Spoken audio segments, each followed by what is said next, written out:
This episode may contain topics of conversation and themes sensitive to some individuals. It is our intention to talk about the impact of difficult or painful experiences rather than the graphic details of what happened. That being said, these topics may still very well be activating. Feel free to read the description or show notes for a time-stamped list of potentially activating content discussed in this episode. Please care for yourself as you listen today. We're glad you're here with us.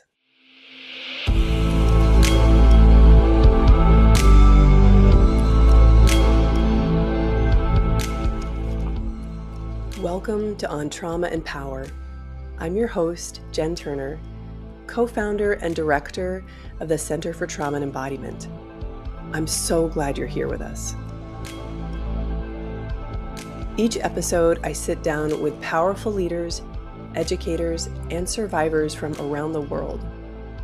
Join me for these empowering conversations rooted in whole person, embodied experiences where trauma meets power and healing takes shape. Let's dive in.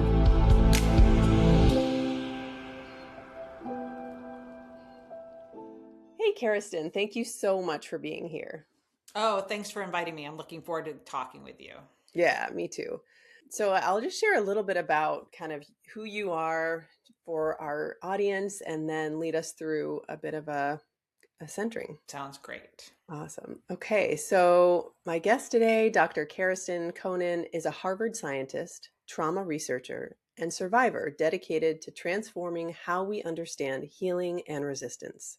For more than 2 decades, she has studied how experiences like violence, disasters, and chronic stress become biologically embedded and shape mental and physical health across the lifespan. Bridging rigorous science with lived experience and ancient practices such as breathwork and yoga, she brings a rare integrative perspective to the science of healing. Her work explores how we can unite evidence and intuition to build healthier individuals, organizations, and communities. Like so in alignment with so much of what we also do over at the center. So Exactly. No. yeah. I know. So when you're ready, we can kind of start with a bit of a practice. That would be wonderful. Welcome to maybe take a moment to acknowledge that you've arrived and that you're here. And that, yes, we have this conversation ahead of us, but also you're welcome to take a moment to drop into your embodied experience. And one way that you might do that could be through movement. So if you'd like, you could begin maybe with some spinal movement, possibly shifting from side to side. So you could shift from one side to the other. Maybe you pause on a side. You're welcome to also shift forward and back.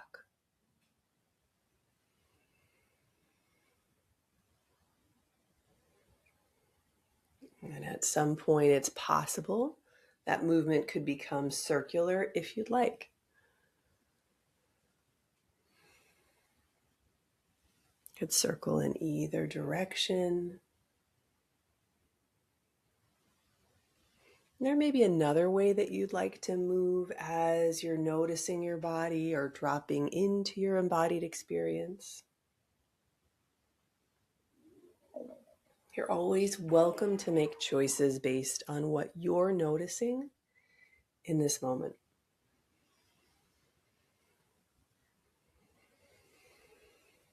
And at some point, it's a possibility that we arrive back in center and maybe beginning to explore some breathing and moving. One way to do that is maybe where your hands are resting. You begin to lift and lower with your hands. Now, this movement could be a few inches, could be a wider movement, but again, maybe beginning to lift and lower with your hands.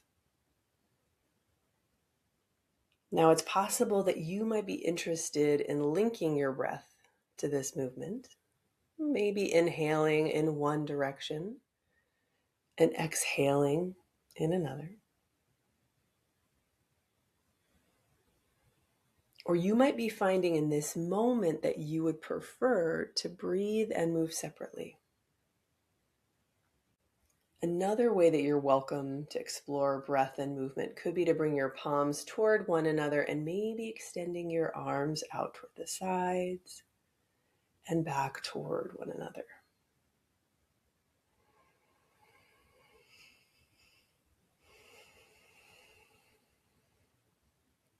Possibly moving here at your own pace and tempo, or maybe there's a different way that you'd like to embody this moment. Possibly continuing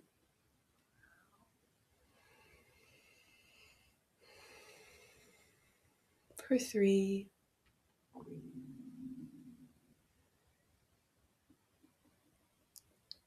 and 2,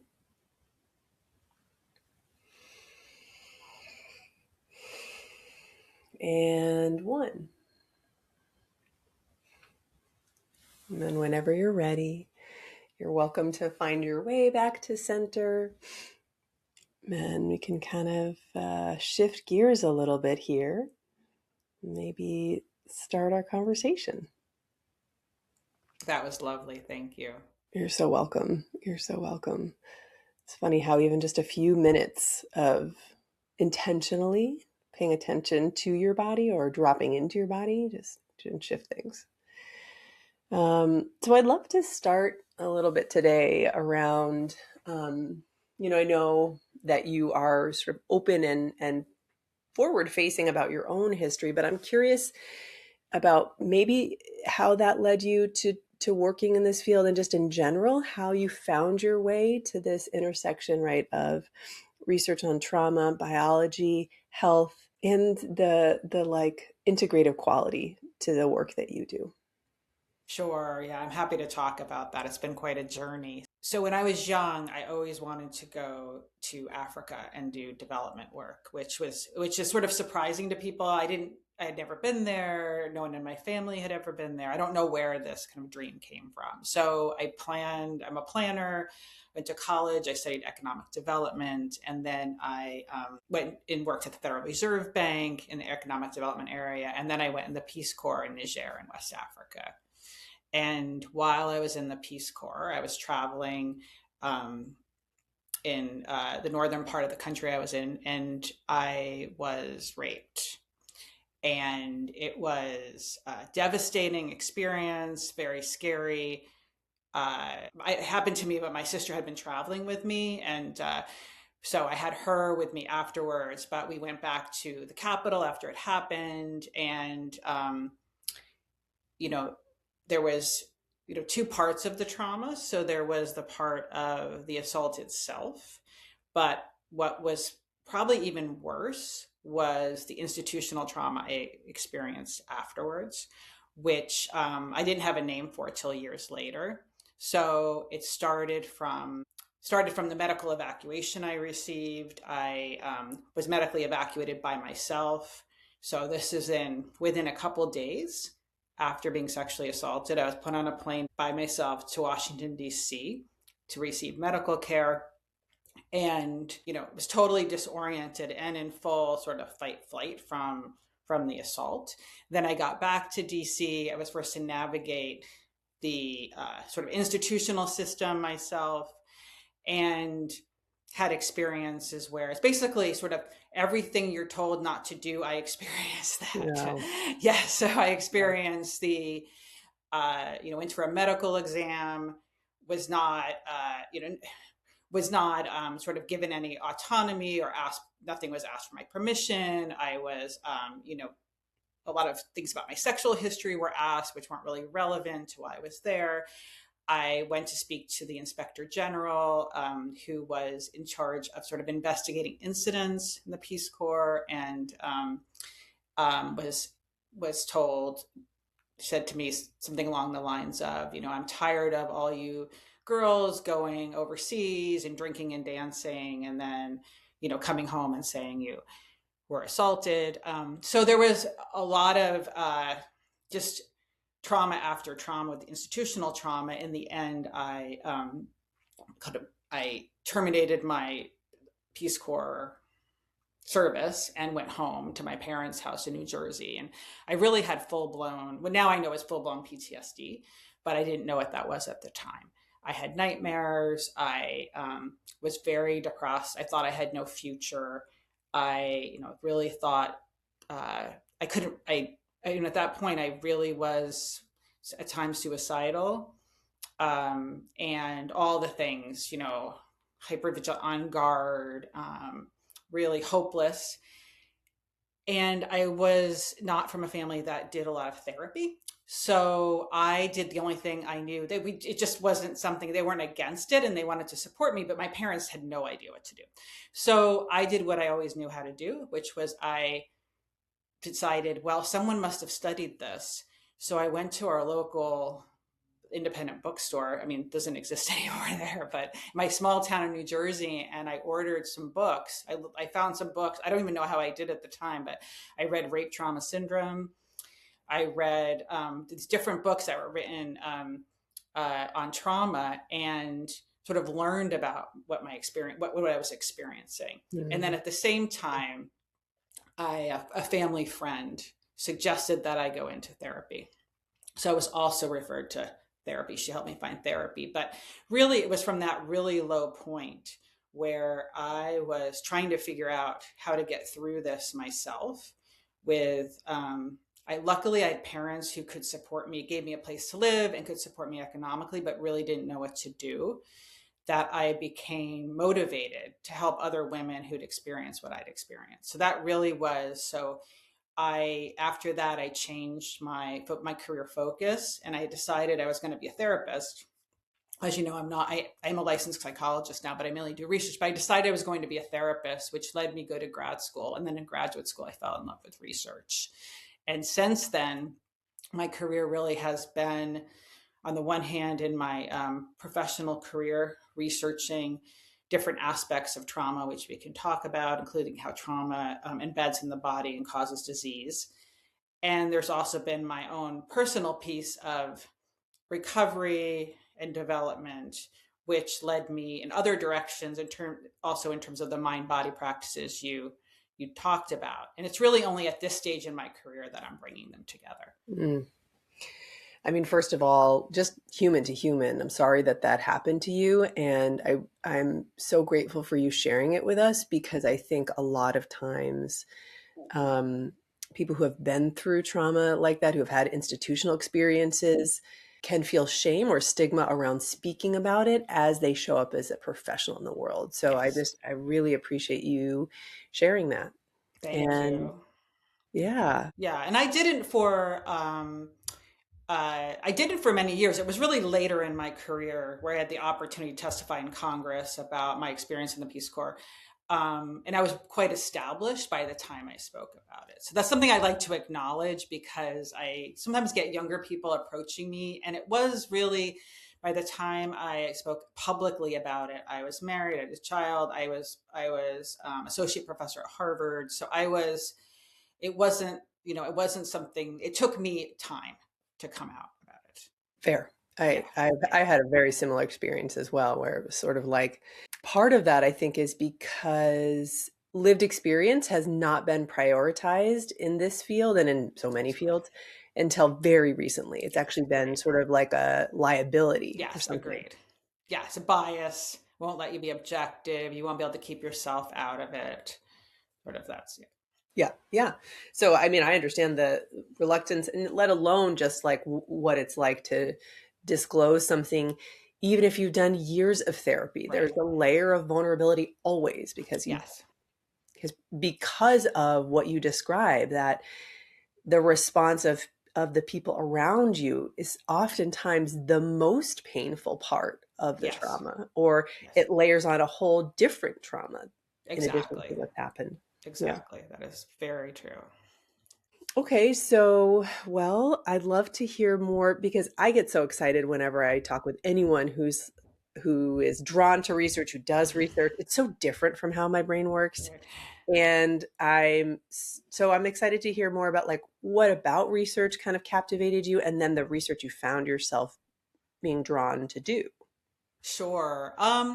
That's a good question. Growing up, I always loved mystery novels, and I think there's something similar about being a scientist, is that there is a puzzle and you're trying to figure it out. And so I do think that that was an early sort of sign about that. And I think there was a period of me trying to understand what was happening with me.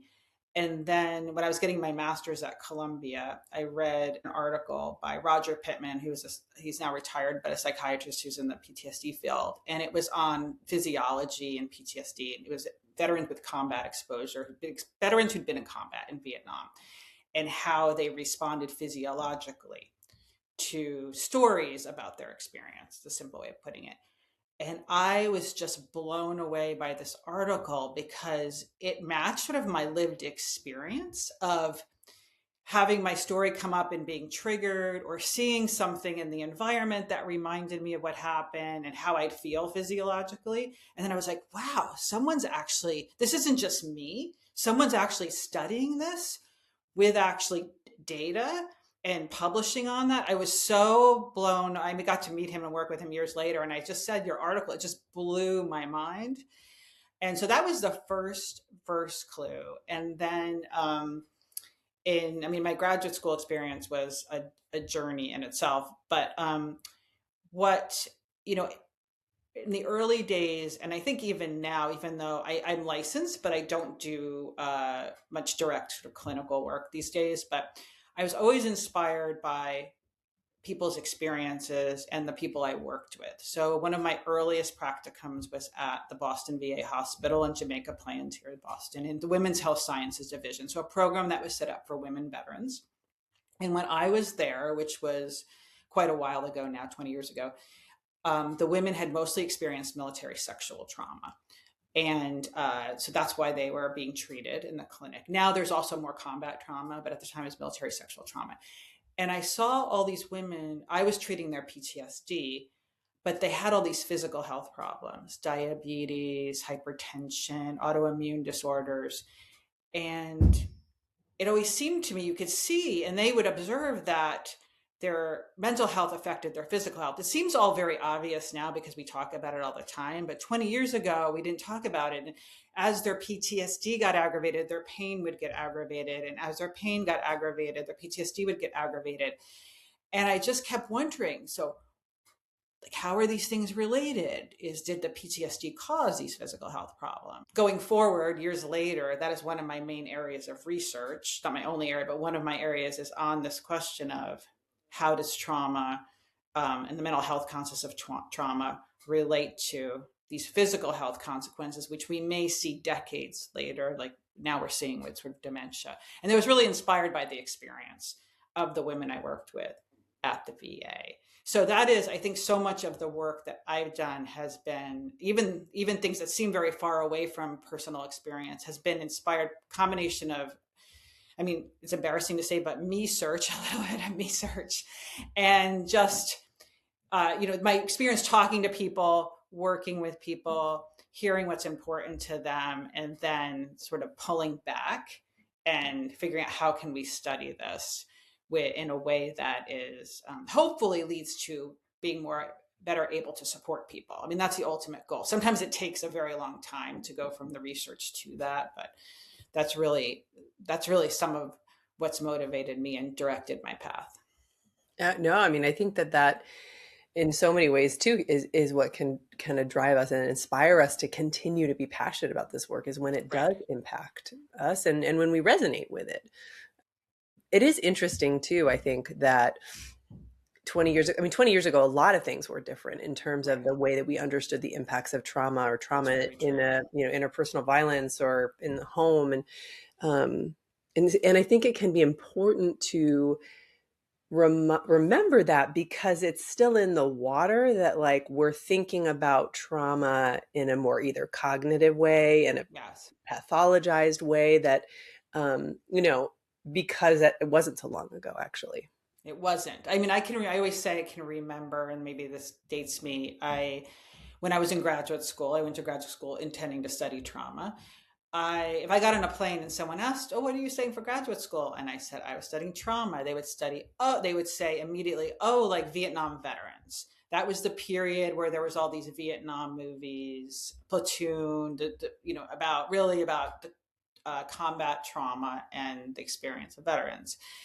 And now, if I say the same thing on a plane, I immediately get, usually someone will, either they don't want to talk to me. That happens too. They're like, "Oh, okay, I'm going back to my movie. I'm sorry I asked." Or, I mean, but more commonly, they'll share an experience, an experience, a family member's experience, or something they've heard about. So it's just shifted.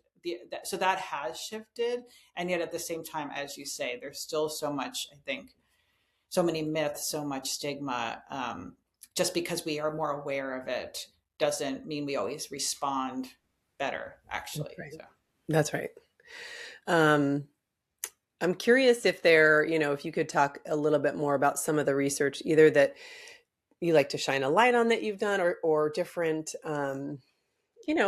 different findings or things that you've discovered along the way that have, I don't know, that are impactful, that might be interesting to folks. Oh, sure. I can, I can drone on for a while. I'll talk about a few different areas of research that have been interesting to me. So one area is the relationship between trauma and physical health, which I've done in different populations, but in the last 10 years or so, I've really focused on this big study of women. So there's something called the Nurses' Health Study 2, which is 100,000 women that have been followed over 30 years. And it was set up to look at lifestyle factors and women's health, including oral contraception and diet, all kinds of things in women's health. And so we embedded measures of trauma and PTSD, depression in the cohort, and then have followed people over time. And what we've shown, what has been striking to me, is the wide-ranging impact of trauma, and particularly sexual violence on women's health. So, including experiences, most recently, we looked at stalking and sexual harassment, because these are incredibly common experiences women have. And folks hadn't looked at their physical health effects, and they're often considered sort of less serious than traumas that involve the actual sort of assault. So, in a physical way. So what we found is these wide-ranging effects with stalking related to increased risk of heart disease, stroke, and then trauma broadly, and post-traumatic stress disorder related to cognitive decline, diabetes, hypertension. I mean, basically, if you name it, we found adverse relationships between trauma and all these health outcomes. But what's really striking, and I think more promising, because that can just seem like a doom and gloom story, what we've seen is that for women who've experienced trauma and developed, for example, post-traumatic stress disorder, if their post-traumatic stress disorder remitted or was relieved, and we don't necessarily know why, but if they had it, but it was either it diminished, they did something, they had treatment, and it was reduced, they don't have these negative health effects. So it's not deterministic. There are different pathways by which trauma is linked to these negative outcomes. And there's evidence that intervention, which we can talk about that, it's a broad range of things, that after trauma can actually reduce the risk of these negative things. So it's sort of not a deterministic story, which I think is the most exciting thing about it, given that, given how many people have experienced trauma. On the other end of the spectrum, I've done more genomics research. And so I think some of the most exciting pieces there now are the work we're doing at the Broad Institute, which is on epigenetics.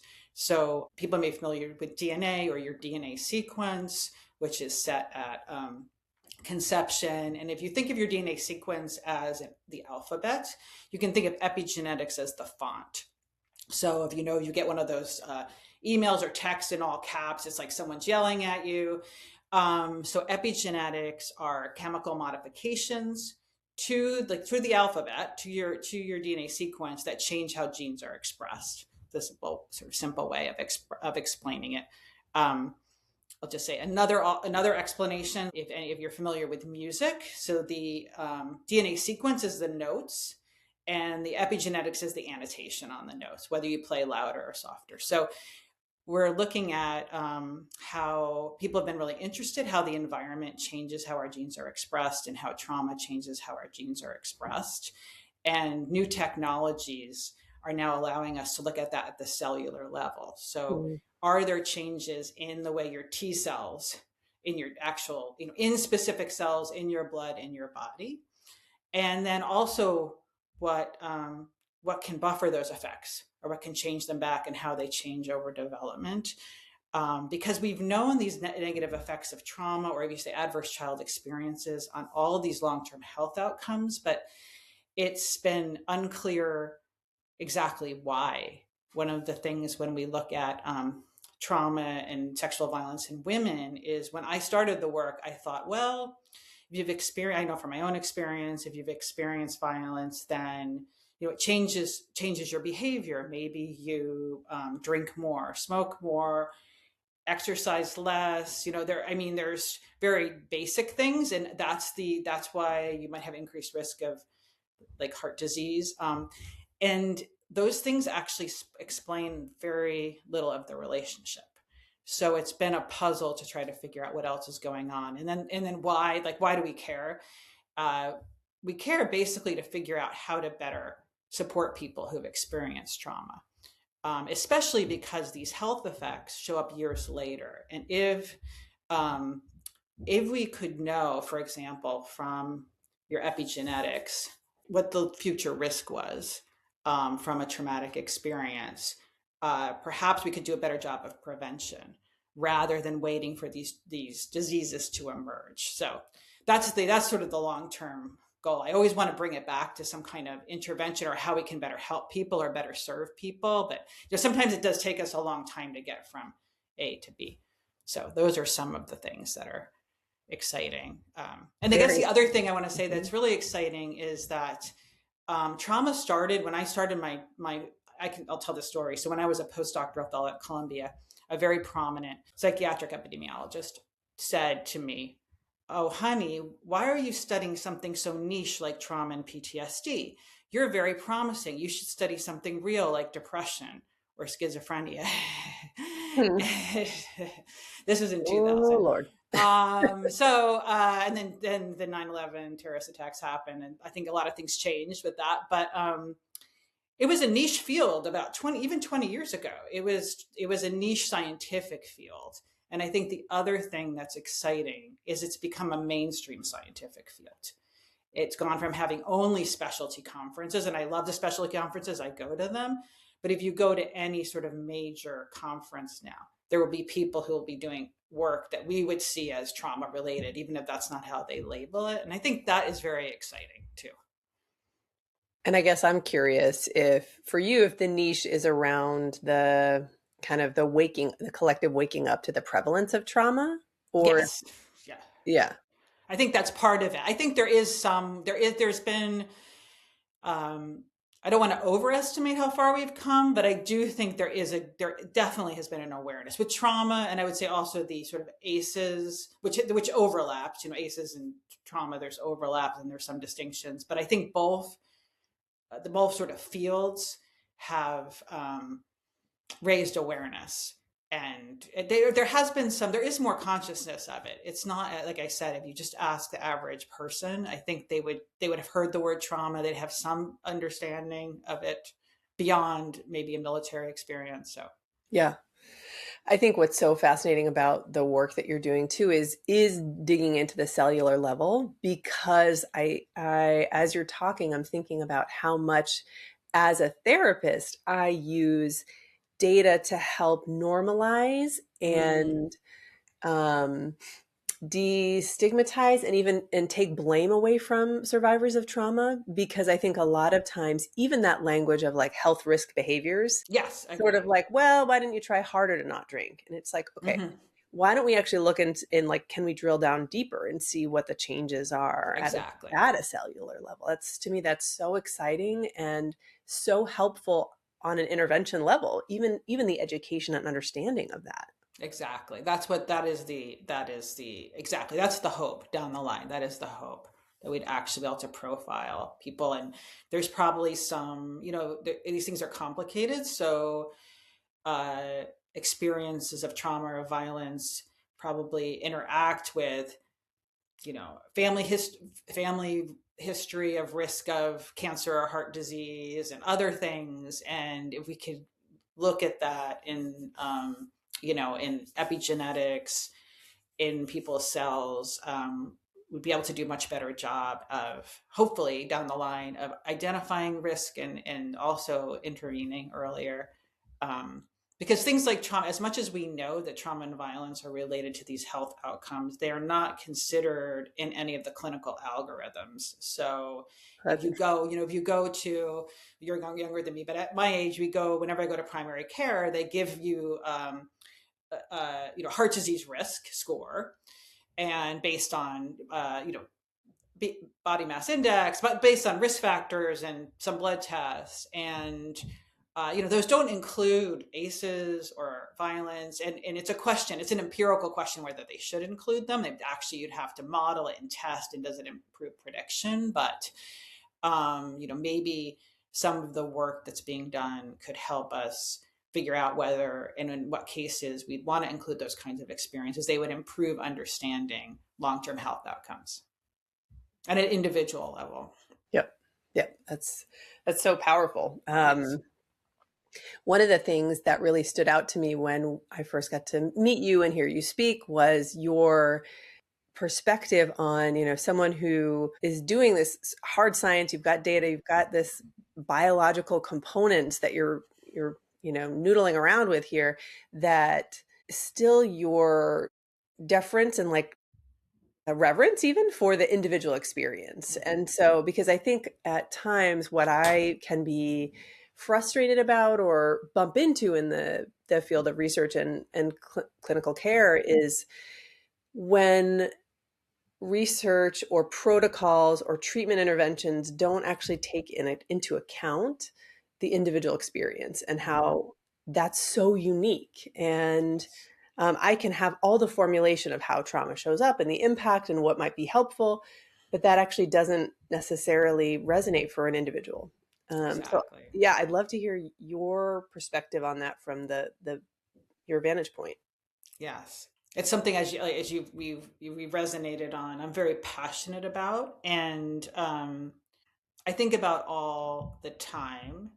And I think part of the reason I am so maybe sensitive or tuned into it is because in my own, sort of mentioned, I've had my career professional research journey, which has been sort of very mainstream in the sense that it's sort of mainstream science and emerging areas, genomics, and hardcore, some people might say, traditional Harvard tenure track. And then I've had my own personal development healing journey, which has included things that are more everything from yoga, which we've connected on, or acupuncture, which are sort of more, again, mainstream, to some things that are more alternative, that have been helpful to me, and haven't been studied scientifically.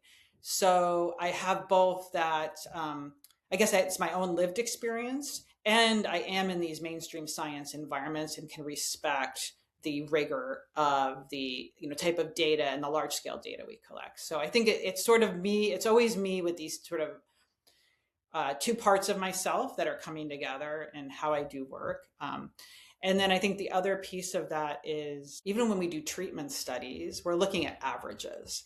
So you can do the best clinical trial, and you're looking at whether the average of treatment effect differs in people who got the treatment or not. But if you look at the data from like a clinical trial, that in the clinical trial, for people who might not be aware, is sort of if you have a group of people who experience trauma and maybe have post-traumatic stress disorder, and you want to test whether a treatment helps them or not, you might assign, some will end up getting a treatment and some won't. And if you look within the groups at the end of the study, there'll be a lot of variation in maybe the treatment works, but it doesn't work the same for each person. And you always see that. And so you always have to take that. I think when you're going from those averages to treating an individual person, you always have to keep that into account. Yeah. And that's true for anything. It's true for the most sort of mainstream empirically validated treatments or medications, or it's true for in all cases. So I think so I think about it like that. And then in terms of one of the ways we actually try to, so how do I apply this in our research? And it really depends on the question and the type of project we're doing. But for example, in the Bro Trauma Initiative, one of the places we've invested in is community-based participatory research. And the goal of one of the projects is being led by my colleagues at Northeastern, and this is what they do. This is the thing that they are known for doing. This kind of work is to understand from people who've experienced trauma, this whole question of how does trauma get embedded in the body? Because I realized I couldn't find any, we talk about it, but I actually couldn't find any studies that had talked to, not just case studies, but groups of people who'd experienced trauma. How, from their point of view, do they understand this? And then what's helped them? And so they've done, this is Elisa Lincoln and colleagues, they've done a project where they worked with several different organizations. So identified trauma survivors who'd experienced terrorism. They're working with BARC, with the survivors who've experienced sexual assault and rape, to different groups of trauma survivors, all within an organization so that they were nested in a support system, and then interviewed them to find out how they understand these questions. How is trauma embedded in the body? What helps them, etc. And some of the things that have been so striking from that is one man this just sticks out to me. He talked about one of the most effective interventions for him was where they had someone come to the clinic and do a class where they took them to the grocery store and taught them how to shop with their budget, knowing how much money they had, and then cook. And this was transformative for him because providers for years had been told that he had to eat better, but he had a history of severe child abuse and neglect. He really didn't know how. He didn't know how to shop. He didn't know what to buy. He didn't know. And so that just stuck with me because I was thinking back when I did one-on-one clinical work, how many times did I do that? How many times did I talk to someone like, oh, what are you eating? I probably, in a mental health context, I might not have even talked to them about it. But if I did, did I think about that? And so it's just, we're learning so much from those interviews, which we want to use that to incorporate into the larger scale research. So that's some of the different ways. It's so exciting to me. Yeah. There's a course that I've taught that is around like the psychology of illness and wellness. And one of the things that we talk about and like pull through as a thread is the ways that when you go to a doctor or provider, what has really changed in the last 100 years, or maybe even more now, but is that we're relying more on this sort of mainstream science and not on our lived and felt experience of our body. And how powerful to be able to do both and to even design research around people's experiences, to me is so exciting and kind of a great integration of all of the progression that's happened in terms of science and all of the technology that now we can understand about the brain and what's happening, and also intuition and what we feel in our body, in our own skin. Exactly. So cool. Right. It's so cool. Yeah, I agree. And it's, that's another thing I'm just passionate about is helping. And in my, side world, teaching breathwork workshops and yoga and things is really about, which I'm trying to bring more in my mainstream world. Sometimes I get the eye roll. Sometimes people say, oh, last year I was doing some very simple sort of breathing or grounding exercises to start my research group meeting, and some people loved them, but I noticed some people would always come late, and then they admitted to me they're coming so they could miss they're like, oh, Karestan's doing her crazy. Anyway, is helping people get back in touch with their intuition, because I was just recently co-led this breathwork intensive for women. It was 6 weeks online with a colleague of mine. And one of the women expressed that, what's been important about getting back into her intuition is she's making some health decisions about her kids. And she gets one set of advice from her doctor and one set of advice from her kind of alternative community, let's just say. And they conflict, and both are very strong that they're right. And then she's left with like, Yep. how do I know what to do? And so then it's like when she has to go back and kind of figure out, well, what is right for her kids. And it's hard when there's so many voices outside screaming at you. Yeah. And it's like, it's also hard when you feel a certain way, but your labs say something else, or they don't really reflect exactly. something. You're like, okay, well, am I crazy? Or like, what is this? Right. And right.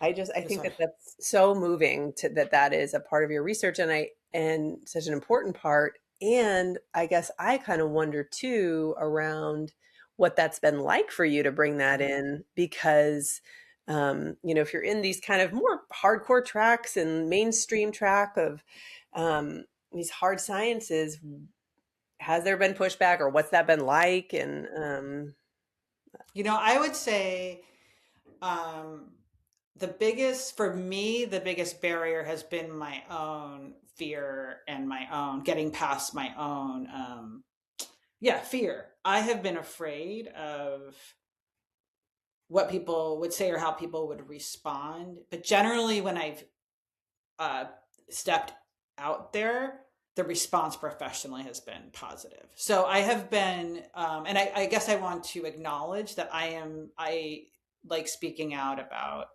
testifying in Congress about my sexual assault, which happened when I was quite well established in my career. I am doing this, I'm bringing this sort of integration when I am very well established in my career. Right. So there is, so I say that just because people, it is, so it takes a certain level of bravery for me. And I have a certain level of power and privilege that I want to acknowledge doing it. So it sort of took me to this point. I've had so many people say that they appreciate it. And especially talking about, I do try to find ways to bring out my experience of having been sexually assaulted when I lecture to, whether it's first years lecture at Harvard or in people's courses. I mean, I talk to the teachers before, and I try to, because it's not always the right thing to do, but I've generally, the students have always been very positive. I had so many people email me or tell me, oh, we've never heard a professor talk about this before. Yep. Or we've never had a professor do this before. And so in general, I think it's generally, to my face, people have been positive. And if people have problems with it, they haven't come to me with the problem. So that's fine. They've kept them to themselves or whatever. And that is fine. So. Yeah, I mean, to me, it's so much of breaking that third wall, right? Yes.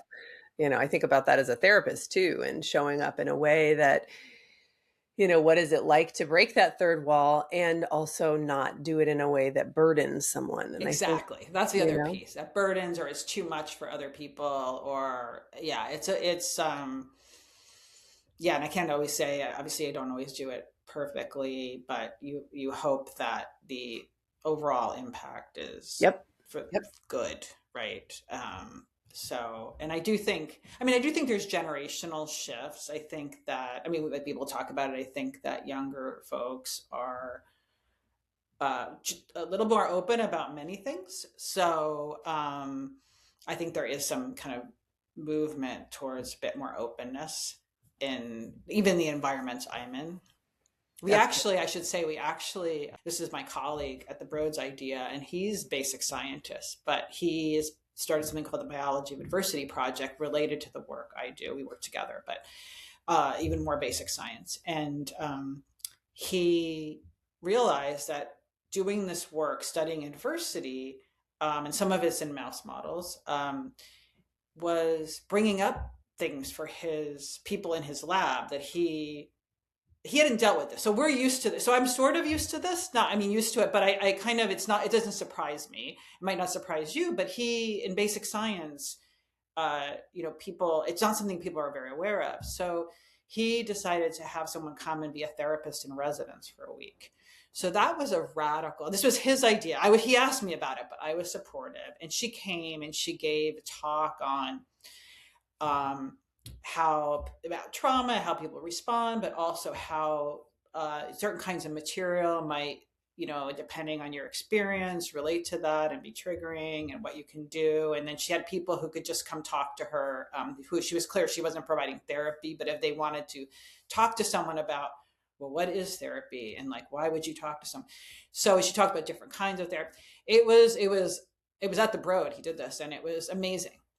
It was an Right. amazing experience. So that just showed that was happening. I think that, again, there's a lot of doors opening that wouldn't have been open. I couldn't imagine something like that happening 5 years ago, even. That's incredible. That's really incredible. And also the something I feel is shifting is that acknowledging that in doing the work and being present for it, there's an impact, Yes. that is, and that deserves tending. Yes, I think that is very true. And it was, a good reminder to me, because I can take that, even having done this a while, I can take it I get used to it, or I have my ways of sort of managing, and I can kind of, uh, I don't know, almost forget the impact. Or if we're working, I'm doing less, some more clinically direct work, so I might not think about it. So it was a good reminder, and it opened up more conversations in my group again about some of these issues. So That's so great. I think so much of what, we've been talking at CFTE about lately is, we get in this place where we're so fluent in trauma and mechanisms to cope and mental health and the impacts and all of this. And it's such a small percentage of people that actually are going to receive care yes, after that's they've had true. a traumatic experience. And so we've been really thinking about this and and exploring, what are opportunities for healing that are not that are clinically validated but and empirically validated, but that can be accessible in all kinds of ways. I mean, who knows, for even having that therapist come into the lab, what that may have sparked for someone in their own process, and how impactful that can be, and how small of a cohort it is of folks that Yeah, are going exactly. to. Yeah. No, I think that's something I think about a lot. I have no solutions for it, but it's one of the things I'm really excited about the work you all are doing, is this thinking at a more population level, or how do you create opportunities to support people, or people to feel supported, that aren't one-on-one, or aren't, you know, even having to seek out a class Yeah. or things like that. And there was this work I heard about, that I found exciting and interesting in this context, was a woman. She did research. She noticed that when women go to the hospital after being sexually assaulted, or people, but in this case, she was working with women, that there's a lot of sitting around. Well, two things. She noticed that a lot of times they bring a support person, and that there's a lot of sitting, waiting around. And then there's a lot of times a support person's waiting around. So she did an intervention where it was focused on the support person. The goal was to make the support person a better support person. So there was no interaction with the person who'd experienced the trauma. It was all focused on what is the best way to support a person who'd experienced the trauma. Mm. And the the women whose support person had gotten the intervention were much lower risk of developing PTSD down the line. And so that's the kind of thing. It's like, how would you do that at a large scale? Sort of thinking about my own experience, is how different, and I was lucky in many ways in terms of my family support, but how much easier my experience might have been, despite what happened to me, if the people who I'd interacted with medically, legally, had, you Yes. know, probably had some basic training on how to interact with me, let alone being toxic. But they didn't even have to be super awesome. But if they had had some like basic training, and so I think some things like that are sort of exciting to me, is how, how do we help people better understand how to interact with people who recently experienced trauma, or, Hmm. with themselves, and I love the stuff that you all are doing with, in nature and community spaces.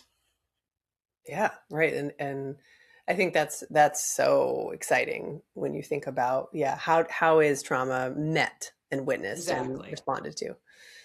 Well, I could absolutely talk to you for a whole other I hour. know. I know. That went too fast. I know. We That's could have so like 3 hours. We could have our own limited series. Just keep talking and talking and talking. I know. I know. I Thank didn't you. even get to ask you questions. We could do that next time. Okay. But thank you so much. Just for folks to know that we'll link to you and projects you're doing and initiatives in the program notes. But thank you so much for joining us today. Well, thank you for having me. This was super fun. I love talking to you. And let's do this again soon. Absolutely. Okay, take care.